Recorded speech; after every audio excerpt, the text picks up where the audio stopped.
트럼프가 우크라이나 러시아 전쟁을 종식시킨다 하더라도 방산에 대한 투자는 계속 이어진다. 조선업 사이클은 내후년 초 정도까지는 이어진다라고 생각합니다. 이번에 트럼프 수혜주로 팔란티어랑 테슬라 맞거든요. 맞는데 지금 쫓아 사기보다는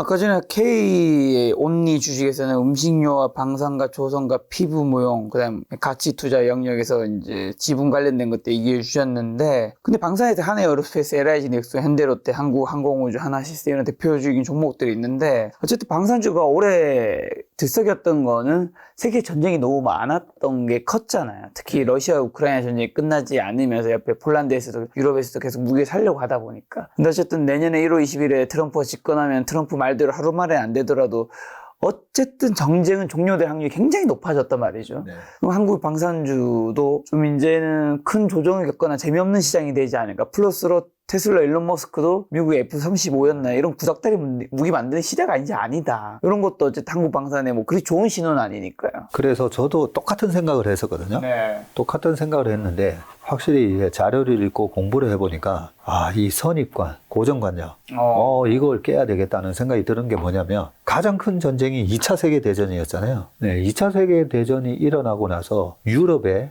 방산에 대한 군비가 제일 많이 늘었던 게 1970년대예요. 아니 2차 전쟁, 세계전쟁 다 끝났는데 웬 군비 확장을 그렇게 많이 했지? 그게 어떻게 보면 60년, 70년대로 가면 갈수록 냉전의 시대였잖아요. 전쟁은 안 했지만 냉전의 시대가 되면서 혹시나 일어날 전쟁에 대해서 엄청나게 군비 증강을 했고, 트럼프가 여전히 주장하는 거는 뭐냐면 이번에도 유럽 가서나 프랑스 갔다 왔었잖아요. 노트르담 성당 다시 재개관하는 것 때문에 갔을 때도 거기서도 이렇게 뭐 하면서도 하는 얘기가 유럽 국가들 그 방위비 안 올리면 미국 나토 탈퇴할 거야. 뭐 이런 얘기를 해요. 여전히 트럼프는 각국의 GDP에서 방위비를 더 올려라. 독일이 한때 2%가 안 되고 이제 1%까지 떨어졌다가 허겁지겁 올리려고 하고 있고, 뭐 폴란드뿐만 아니라 그 러시아에 이제 접경에 있는 뭐 국가들뿐만 아니라 이번에 우크라이나랑 러시아가 어떻게 보면 휴전에 들어가는 거잖아요. 휴전에 들어가면 요때 군비를 우리나라의 군사에 대한 국방력을 증대시켜놔야 되겠다, 이런 생각을 많이 하지 않겠습니까? 그죠? 뭐 체코가 우크라이나랑 저기가 전쟁 끝났다고 해서 이제 우리 무기 구입 안 해도 돼, 이러진 않을 거잖아요. 그렇죠. 그래서 트럼프가 우크라이나 러시아 전쟁을 종식시킨다 하더라도 그 이후에 방산에 대한 투자는 계속 이어진다 라고 봐야 되고요. 최근에 예전에 그거 기억나시죠? 이라크가 쿠웨이트 침공을 했다가 미국이 가서 그냥 확 때려주잖아요. 진짜 옛날이에요. 그게 진짜 옛날이에요. 언제죠 도대체? 그게 91년도 일이에요. 네, 90년. 그게 걸프전이었나요? 맞습니다. 1990년 8월 달에 이라크가 쿠웨이트 침공했다가 91년 1월 달에 사막의 폭풍 작전으로 그때만 하더라도 벌써 그냥 에어 스트라이크죠. 공군력으로 그냥 초전박살 나버리잖아요. 그래서 저는 그걸 보면서 앞으로 장갑차 탱크 이제 이런 거는 없겠구나 라고 생각했는데, 이번에 전쟁 나니까 장갑차 탱크가 너무 중요하던데요. 너무 중요하잖아요. 네네. 그게 너무 중요해지다 보니까 우리나라의 K2보다 빨리빨리 좀 달라고 했던 거고, 근데 이번 전쟁에서 약간 또 달라진 게 드론이잖아요. 드론. 이 드론이 장갑차 탱크나 이런 게 한 250억 하거든요. 그나마 우리나라가 파는 게 250억 단가고 미국 거는 한 600억 해요. 그런 걸 드론이 날아가서 그냥 600억짜리를 깨부수다 보니까. 뭐 비싸봤자 몇 천일 텐데. 그러니까요. 정말 비싸봤자 몇백이건. 그러니까요. 거의 몇백만 원, 몇천만 원짜리로 250억, 몇백억짜리를 깨부수다 보니까 최근에는 이 드론에 대한 방어체계 만들려면 그러면 누가 해야 되겠어요? 그 미사일 잘 만드는 회사가 해야 되잖아요.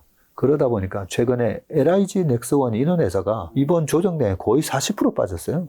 그래서 지금은 보면 어떻게 보면 약간 반짝 또 세일해주네? 박앤세일 또 해주는 겁니다. 그래서 새로운 전쟁 양상에 있어서 이번에 출연했던 게 드론인데, 이 드론 공격부터 드론을 막는 시스템, 이런 것도 우리나라가 상당히 잘할 수 있는 그런 기술을 갖고 있기 때문에 계속 이 방산 쪽은 내년까지도 잘 봐야 된다 생각합니다. 조선은요? HD 현대중공, HD 한국조선이, HD 현대미포, 삼성중공, 하나오션이 이제 대장주들인데 어제 트럼프가 언급은 했으니까. 아까 말씀하신 대로 조선은 트럼프가 우리 좀 우리 같이 잘해봐. 직접 코리아 언급하면서. 네, 직접 코리아 언급하면서 했고 미국에 조선소가 없어요. 그리고 미국의 그 수많은 해군 함정들, MRO라고 하죠. 그거 관리도 해줘야 되는데 한국 업체한테 한번 맡겨볼까? 그걸 중국한테 맡길 수는 없으니까. 중국한테 절대 안 되죠. 부담스럽죠. 미국 입장에서. 네, 적국한테 맡기면 말도 안 되는 거죠. 그래서 조선도 어떻게 보면 우리가 물 들어올 때 배 띄운다고 네.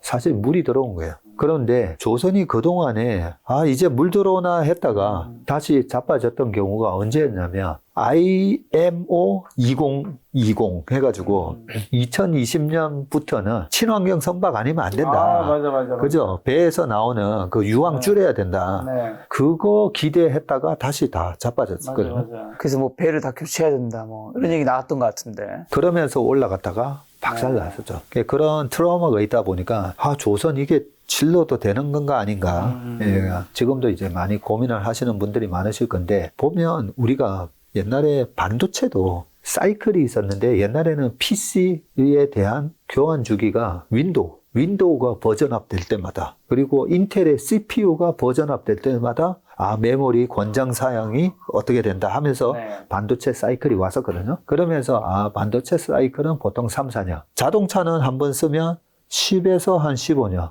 이러는데 그럼 뭐 배는 한 번 사면 얼마 쓰지? 그게 한 20년 사이클이라는 거죠. 그러면 과거에 우리나라 조선업의 상승 사이클이 언제부터 시작됐냐면 2004년부터였거든요. 현대중공업의 바닥은 2002년도에 나왔었는데 그러고 나서 한 40배 올랐었어요. 그때 40배 올랐는데 2004년도에 한 700억 이익이 나다가 한 3년 지났더니 1조 4천억 막 이렇게 이익이 나거든요. 그런 과거의 조선업 사이클을 보면 2004, 5, 6, 7, 8년 중국의 베이징 올림픽이 있을 때까지 이때 건조됐던 배들이 노후화되고 이제는 친환경 선박으로 만들어야 되고 교체 주기가 돌아왔다는 거죠. 근데 이 교체 주기가 돌아왔는데 우리가 여전히 컨테이너, 벌크선 이런 저부가 가치선을 만들고 있으면 그거는 중국이 훨씬 싸게 만드니까 경쟁이 안 되는 거죠. 그런데 이번에는 우크라이나 전쟁에 그 반사 이익이 얻고 있는 부분이 바로 이제 LNG선 이런 거다 보니까 미국이 정책적으로 러시아로부터 들어오는 가스를 이제 독일이 쓰는 게 아니라 미국 텍사스 지방에서 나오는 이 셰일가스 버려지던 이 셰일가스를 수입해서 쓰라는 거잖아요. 그 모멘텀이 시작이 되면서 그런 전체적인 배의 교체 주기에는 중국이 벌크선, 컨테이너선 이거는 니네들이 하고 이런 고부가 가치선은 한국이 하고 이런 흐름 속에서 작년에도 한번 올라왔다가 하반기에 확 빠졌었어요. 그게 왜 이익이 이렇게 안 나는데 수주 이렇게 많이 받았다 해놓고는 왜 이익이 안 나는데 그게 이제 저가 수주 물량이 2020년, 21년에 받았던 저가 수주 물량은 이제 다 끝났어요. 그래서 오히려 22년, 23년도에는 원자재 가격도 비쌀 때 받았던 그런 고가 수주가 돌아오고 있고 그리고 고부가 가치선에 대한 수주 등등을 보면 앞으로 3.5년치 일감을 지금 확보해 놨거든요.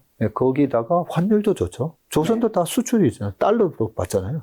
그렇게 보면 조선업 사이클은 내후년 초 정도까지는 이어진다라고 생각합니다. 그리고 아까 음식료 언급해 주셨었는데 삼양식품 같은 거는 이제 가지신 분들은 언제 팔아야 될까요? 아니 이게 뭐 사실은 테크주는 아니잖아요.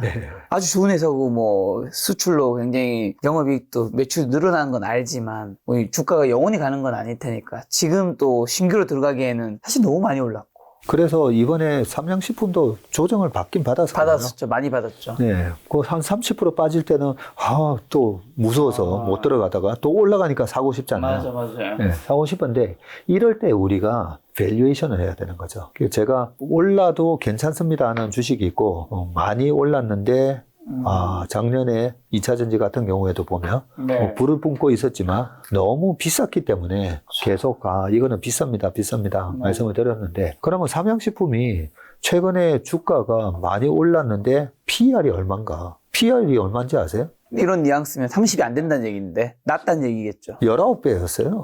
그저께까지 19배였어요. 그렇게 많이 올랐는데. 그렇게 많이 올랐는데도 19배였던 거거든요. 그래서 성장주는 PR 30배가 넘어가기 전까지는 이익이 계속 올라오면서 아니 주가가 많이 올라왔는데도 왜 이렇게 PR이 낮지? 그게 이익이 계속 올라가는 그런 흐름 때문에 근데 이게 PR이 동종업계에서 구분해 기준선을 잡아야 되잖아요. 맞습니다. 음식료 쪽은 PR이 30 되진 않을 것 같은데. 굉장히 좋은 지적을 해주셨는데 그래서 우리가 글로벌 피어 그룹들하고 PR을 비교하는데 전 세계적으로 뭐 네슬레부터 해가지고 뭐 많잖아요 음식료. 근데 글로벌한 기업들의 PR은 그래도 높아요. 한 20배에서 25배 정도는 하고. 그래서 아까 제가 2011년부터 15년 이 박스피에서 2013, 14, 15년도에 우리나라 음식료의 PR이 그때 평균 PR이 18배까지 올라갔거든요.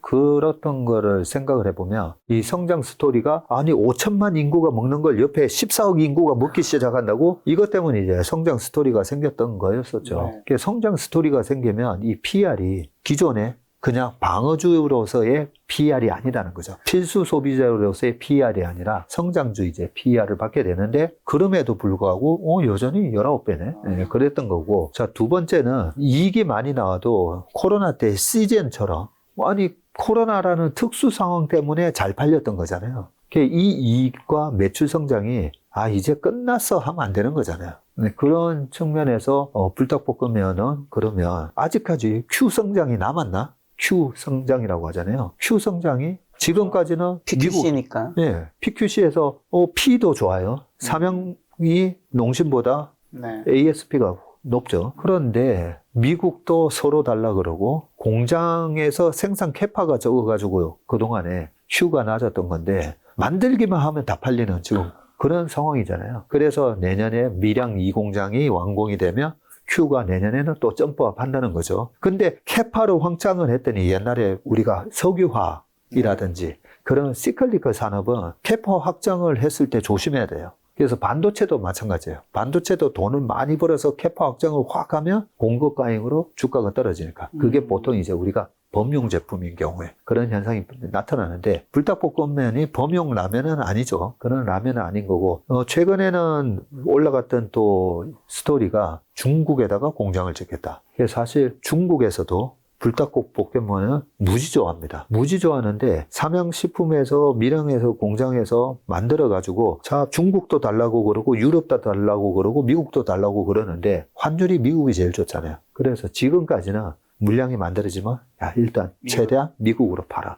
그러면서 영업이익률이 막 계속 올라오고 있었는데 중국도 막 달라고 하는데 그러면 중국에다가 공장 지어가지고 중국에다가도 팔아먹자. 그런 Q 성장이 생각지도 못했던 중국에다가도 공장 지어서 한다고? 이런 성장 스토리가 또 만들어지면서 올라간 거기 때문에 좀 PR 보시면서 25배에서 30배 정도 되면 좀 조심해야 되고 또 뭐 FOMC 회의가 됐던 뭐 때문에 주가가 출렁거릴 때 PR 20배 미만에서는 또 매수를 하고 이런 전략이 좋죠. 어떻게 보면 유튜브나 뭐 릴스 같은 데서 이제 불닭볶음면 먹는 챌린지가 핫할 때 조회수가 엄청 올라갈 때 이제 조금만 투자로 연결 잘 하시는 분이었으면 그러니까요.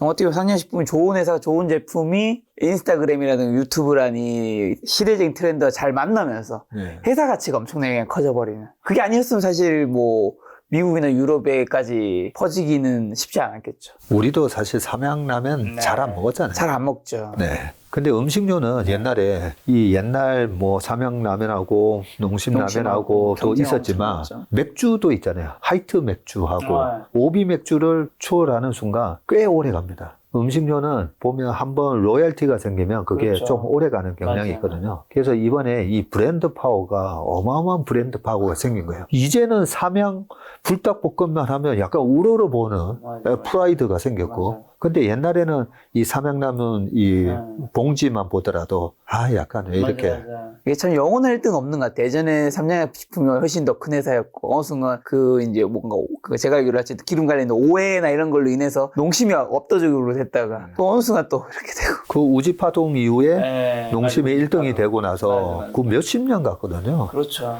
그래서 이번에는 여전히 지금 캐파가 농심이 훨씬 많기는 한데 네. 판매 매출도 훨씬 농심이 높기는 한데 지금의 이 삼양의 브랜드 파워는 엄청난 이 로열티가 생겼고 자세히 보시면 뭐 아이폰이 글로벌하게 Q로 1등은 아니잖아요. 네. Q로는 1등은 아닌데 그 엄청난 고객의 로열티 때문에 그렇죠. 주가가 저렇게 유지되는 걸로 봐서는 이번에 삼양이 또 하나 더 한 게 있어요. 뭐 중국 공장도 있지만 새로운 브랜드 맵. 맵이라고 또 출시를 했거든요. 그래서 야 이름 잘 짓는다. 불닭이었는데 이번에는 맵다라는 우리나라 말에서 가져온 브랜드가 아닐까라는 생각이 드는데 그런 브랜드가 성공적으로 론칭이 되면 그걸로 이제 스낵도 만들 수 있고 그래서 일단은 Q의 확장이 계속 눈에 보인다. 그렇게 생각합니다. 자, PL 얘기하면서 아까 2차전지 얘기해 주셔서요. 2차전지 요즘에는 어떻고, 이제 내년에는 좀 괜찮아지나요? 올해 주가가 좀 바닥 찍고 올라오는 거를 보다가 다시 이후에 또 꺾인 것까지는 제가 봤거든요. 요즘은 어때요? 그 작년에도 그죠? 2차전지 얘기할 때마다 네.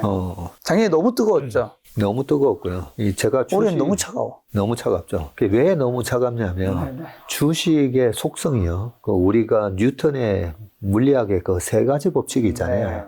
뉴턴의 그 첫 번째 법칙, 관성의 법칙, 그 다음에 가속도의 법칙, 그리고 작용, 반작용. 그렇게 있는데 주식도 똑같아요. 계속 올라가는 주식은 더 올라가려고 하는 그런 성질을 보이고 그러다가 너무 과하게 올라가잖아요. 너무 과하게 올라가면 이 반드시 작용, 반작용이 일어나게 됩니다. 그래서 작년에 너무 지나친 오버슈팅이 있었잖아요. 그러면 어떻게 상상을 하시면 되냐면 제가 자주 예를 드는데 우리가 수영을 할 때 바다 2m 밑으로 잘 못 들어갑니다. 그렇죠. 네, 전문 다이버 아니시면 못 들어가요. 2m 밑으로 부력 때문에 절대 못 들어가거든요. 근데 쉽게 들어가는 방법이 5m 위에서 다이빙 하면 된다는 거죠. 그리고 10m 위에서 다이빙 하면 더 깊게 들어가겠죠. 그렇죠. 밑으로 이제 내려가야죠. 그래서 그게 저는 거품이 많으면 많을수록 실제로 떨어질 때 더 아프게 떨어져요. 그렇죠. 더 깊게 떨어져요. 네. 그래서 그걸 갖다가 작년에 오버슈팅이 있었던 걸 뒤집어 놔 보면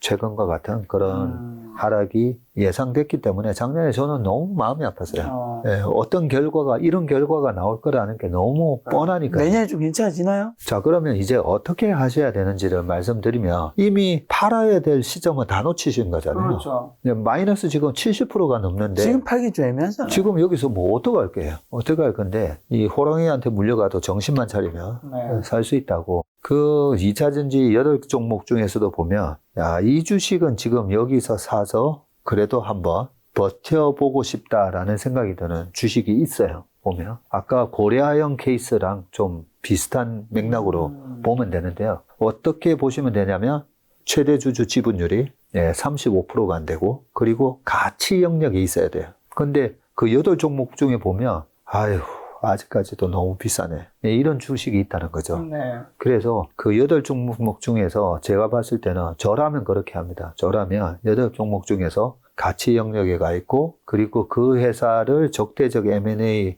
할 만큼 그 회사가 가진 게 있어야 돼요. 그런 기업으로 저는 하나로 몰아야 된다고 생각합니다. 첫 글자가 버티더라도. 첫 글자가 포인가요? N가요? 그 정도 말할 수 있잖아요. 아니면 둘 다 아니에요? 그러니까 포냐 L이냐 그 둘 중에 하나인 거죠. 포나 에. 예. 아니면 이제 더 큰 기업으로 가는 거죠, 뭐. 그 다음에는 이제 지분율 살펴보시면 돼요. 포나 L 둘 중에 이제 하나인데 거기에다가 몰아놓으셔야 돼요. 거기에 몰아놓고 왜냐면 어차피 못 팔고 기다리셔야 되니까. 그리고 어차피 또 다 같이 70% 이상 빠졌으니까. 말씀하신 거는 지금 다시 반등하다가 다 같이 오르진 않는다는 얘기네요. 네. 그리고 지금 여기서 10만 원 하던 게 2만 원 됐는데 2만 원이 3만 원 돼봐야 의미 없잖아요. 다시 2만 원이 최소한 5만 원, 7만 원은 가야 되잖아요. 내가 투자한 금의 한 절반이라도 회수하고 싶잖아요. 그러면 그 절반이라도 올라올 수 있는 기업이 분명히 그 8종목 중에 있다는 거죠. 자, 한국 주식 많이 여쭤봤는데 요즘 사실 많은 분들이 관심 있는 건 미국 주식입니다. 왜냐하면 미국 주식으로 다들 돈을 벌고 계시거든요. 미국 대선에 트럼프가 당선되었죠. 2025년 트럼프 수혜주가 될 수 있는 주식은 뭔가요? 현재까지 나와 있는 정답은 테슬라입니다. 그리고 다른 자산으로는 비트코인이죠. 주식으로 하나 더 따져보면 최근에 많이 올랐던 팔란티어 그런 기업도 있고 팔란티어도 이번에 최근에 주가 조정하고 관련돼서 좀 말씀드리면 지난번에 8월 5일 날 시장 빠졌을 때 그때도 이거 단기 박인 세일이니까 그 뭐 시장이 미국 시장에 이제 뭐 하락의 시작은 아닙니다 이런 말씀을 드렸었는데 그때 팔란티어 주가가 한 25불밖에 안 했어요. 지금 얼마인데요? 지금 70불. 그러니까 불과 3개월 만에 25불이 70불 갔다는 거죠. 50% 올랐네요. 네. 그래서 이번 조정을 너무 무서워하지 마시고 네. 이번 조정에 또 그렇게 팔란티어 같은 기업을 찾는 게임이 돼야 되는데 자, 트럼프 수혜주라고 하면 지금은 사실 팔란티어조차도 이제 좀 팔아야 되는 거 아닌가? 저는 그런 생각이 듭니다. 많이 올랐으니까. 네. 팔란티어 사실 제가 3개월 전만 하더라도 이 회사는 10배 날 주식인 것 같은데? 그랬었는데 지난 22년도 바닥일 때가 6.5불, 7불 이랬어요. 그러니까 어떻게 보면 10배가 지금 난 거거든요. 엔비디아 이번에 뭐 110불 하다가 이거 액면 분할 해가지고 그죠? 액면 분할하기 전에 1400불 왔으니까 어떻게 보면 12배 난 거잖아요. 보통 10배 났는데 여기서 또 10배 갈 거야 막 그러면 사면 안 되잖아요. 않죠. 쉽지 않거든요. 그러다 보니까 엔비디아도 최근에 여기서 못 올라가고 왔다 갔다 하잖아요. 그런 것처럼 이 팔란티어도 지금 약간 높음이 묻었고 트럼프 수혜주에 대해서 제가 물어볼 때마다 하는 얘기가 과거에도 2016년도에 트럼프가 되고 공화당이 되고 그러면 유가가 올라가고 그러면 엑슨모빌이 같은 회사가 좋아질 거다라고 생각하는데 실질적으로 2017년, 18년, 19년 보면 엑슨모빌 주가 박살났었어요. 나중에 코로나도 있긴 했었지만. 그리고 트럼프는 유가가 오르는 거 절대 안 좋아합니다. 트럼프는 기업가였잖아요. 그래서 유가가 올라가고 금리가 올라가고 이런 거 안 좋아합니다. 그래서 트럼프가 당선이 되면 석유화학이 좋고 친환경은 안 좋고 뭐 이렇게 많이들 생각하시는데 실제로는 그렇지는 않을 거다 말씀드리고 팔란티어가 최근에 올라갔던 이유는 2016년에도 팔란티어의 창업자 피터 틸은 트럼프를 지지했었어요. 그렇죠. 네. 그런 반면에 이번에 앨런 머스크는 그때는 지지 안 하다가 이번에 대놓고 이제 지지를 한 거잖아요.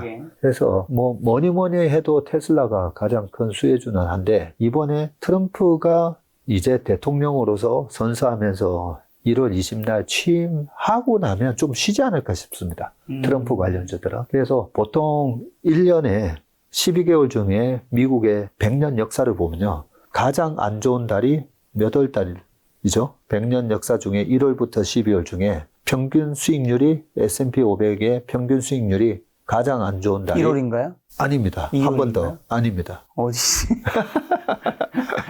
12월이요? 틀렸습니다. 9월 달이 가장 안 좋고요. 9월이요? 네. 9월 달이 유일하게 평균 수익률이 마이너스가 나는 달인데 한 50년 역사로 이렇게 또 좁혀서 보면 2월 달도 안 좋아요. 9월만큼 안 좋은 건 아닌데 2월도 살짝 안 좋습니다. 그래서 이번에 트럼프 취임하고 나서 2월 달에 약간 또 조정이 있을 수가 있으니까 이번에 트럼프 수혜주로 확실한 수혜주가 팔란티어랑 테슬라 맞거든요. 맞는데 지금 쫓아 사기보다는 2월 달 트럼프 취임 이후에 좀 시장이 조정받을 때 그때 한번 노려보자. 그런 말씀을 드리고 자 팔란티어만 그러면 수혜냐? 그건 아니에요. 팔란티어가 대표적으로 그동안에 엔비디아는 AI 서버를 만드는 데 들어가는 핵심 반도체였잖아요. 그걸로 올랐는데 지금은 얘기 나오는 게 다 그거잖아요. 그래서 AI 소프트웨어. 하드웨어에서 소프트웨어 넘어간다는 거죠. 그렇죠. 그리고 AI 에이전트라는 말도 하거든요. 맞아요. 네, CRM에서도 뭐 그런 얘기도 하고 하는데 그래서 이 AI를 깔아놨더니 그게 한마디로 저는 어떻게 비유를 하냐면 고속도로를 깔아놓은 거예요. 경부고속도로를 깔아놨는데 처음에는 경부고속도로 그거 왜 까냐 뭐 반대도 많았었는데 그게 깔아놨더니 그게 어디가 돈 버냐는 거죠. 그러면 저 같으면 옛날로 돌아가면 경부고속도로에 주유소 차렸으면 떼부자 됐겠죠. 아니면 경부고속도로에 휴게소 하나. 그 경부고속도로에 뭐 사람 다니게 해서 했는데 어마어마하게 다닌 거잖아요. 그래서 그런 휴게소나 주유소가 뭔데요? 네, 그걸 찾아야 되는데 일단은 팔란티어가 저하고 나야 라고 먼저 보여준 거고요. 그 이후에 이제 줄줄이 나온다라고 생각합니다. 줄줄이 나온다라고 생각하는데 저는 일단은 사람을 좀 많이 자른 회사를 좀 찾아보면 좋지 않을까라는 생각이 듭니다. 그렇게 보면 어떻게 보면 구글 메타도 사람 계속 잘랐어요. 사람 계속 잘랐는데 회사가 안 좋아서 잘랐느냐? 아니고 AI 서버를 만들었더니 사람들이 별로 많이 필요 없는 거죠. 그러면서 전체적으로 노동 인건비는 줄이고 아까 PQC에서 C가 줄어드는 거잖아요. C가 줄어들고 훨씬 더 PQ가 좋아지는, 매출이 좋아지는 그런 기업들 찾는 게 미국 시장에서는 내년하고 내후년까지 이 AI 소프트웨어 찾는 게임이다라는 생각이 듭니다. 그리고 말씀하신 비트코인은요? 어떻게 보세요? 굉장히 많이 올랐죠. 네. 요즘에는 이제 미국에서 어쨌든 트럼프도 그렇고 재무장관, 상무장관 뭐 이런 분들도 가상화폐 지지자분들로 많이 조금 선정이 지명이 됐고 그 다음에 이제 파월은 양쪽 얘기를 같이 했는데 며칠 전에는 비트코인은 디지털 금과 유사하다. 근데 이번에는 연준에서 비트코인 살 일은 없다. 뭐 기타 근데 안 좋게 또 얘기하시고 했는데.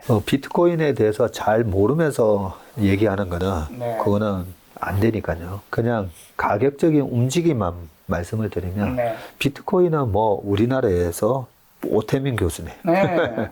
말씀 들어보시는 게 더 나을 것 같고요. 가격적인 움직임만 보면 지난번에 15,000불 갔을 때 이제 바닥 쳤네? 왜냐하면 미국의 주식시장이 계속 빠지는데 비트코인이 안 빠지더라고요. 네. 안 빠지면서 바닥 쳤네? 그리고 제가 또 느꼈던 거는 주식도 보면 핵심 우량 주식이 있고 잡주들이 있잖아요. 그렇죠, 그렇죠.